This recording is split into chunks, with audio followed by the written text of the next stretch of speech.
అదే RTV app వార్తల్ని క్షణాల్లో చదివే అవకాశం ఉంటుంది. ఒక న్యూస్ పేపర్, ఒక టెలివిజన్ ఛానల్ మీ చేతుల్లో ఎప్పుడూ ఉంటాయి. శివం భజే మైథాలజీ ప్రకారం చూసుకుంటే ఫస్ట్ లయకారకుడు శివుడనే అంటారు. ట్రైలర్ చూసిన తర్వాత this is something related to శివుడు ఆజ్ఞ లేనిదే ఏమైనా కుట్టదంటారు, కదలదంటారు, ఆయన అనుగ్రహం లేకుండా ఏం జరగదంటారు. ఇప్పుడు ప్రతి ఒక్క కాప్స్ కి లేకపోతే అండర్ కవర్ ఆపరేషన్ చేసిన వాళ్ళకి ఒక కోడ్ నేమ్ ఉంటుంది. You have something like that ఈ సినిమాలో. ఏంటది? ఈ రోల్ చూస్ చేసుకున్నప్పుడు నిజంగా నా మనసుకు తాకింది అన్నట్టు అనిపిస్తుంది. నేను చెప్తున్నాను ఆ కాన్సెప్ట్ చెప్పంగానే ఫెల్ట్ అరే గూస్ బంప్స్ ప్రతి ఒక్కరికి అలాంటి బ్యాక్గ్రౌండ్ స్కోర్ తోనే వస్తాయి.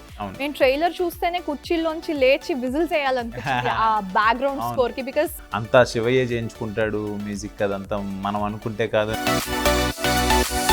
శివం భజే గ్లోబల్ కాన్స్పిరసీ యాజ్ ఇందాక మనం మాట్లాడుకుంటున్నట్టుగా, ఒకవేళ ఇండియాలో అలాంటి సిచ్యువేషనే వస్తే మీలాగా ఒక హీరోలాగా ఢీకొని సమస్యని క్లారిఫై చేసే వాళ్ళని మీరు చెప్పగలిగితే ఎవరని చెప్తారు? 100% నేతాజీ సుభాష్ చంద్రబోస్. ఇప్పుడున్న రియాలిటీలో మా పవన్ కళ్యాణ్ గారి పేరు చెప్తారు.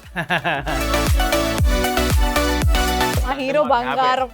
మరిన్ని వీడియోస్ కోసం ఛానల్ ని సబ్స్క్రైబ్ చేయండి. లేటెస్ట్ అప్డేట్స్ కోసం వాట్సాప్ ఛానల్ ని ఫాలో చేయండి. అండ్ లింక్ డిస్క్రిప్షన్ లో ఉంది.